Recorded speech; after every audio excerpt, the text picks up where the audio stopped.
भाई आज मौसम कितना खूबसूरत है। हाँ, ऐसा लगता है अल्लाह की रहमत हर तरफ है। भाई इस चिड़िया को क्या हुआ? लगता है उसका पर जख्मी है।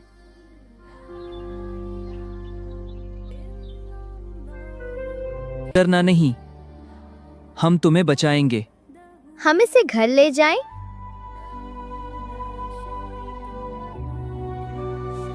मैं उसके लिए पानी लाती हूँ और मैं उसके पर दवा लगाता हूँ।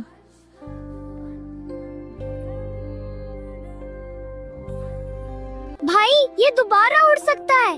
अल्हम्दुलिल्लाह, अल्लाह ने उसे शफा दे दी।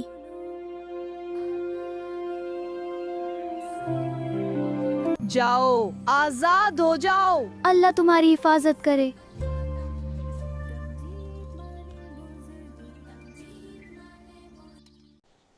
जानवरों पर रहम करना भी एक इबादत है।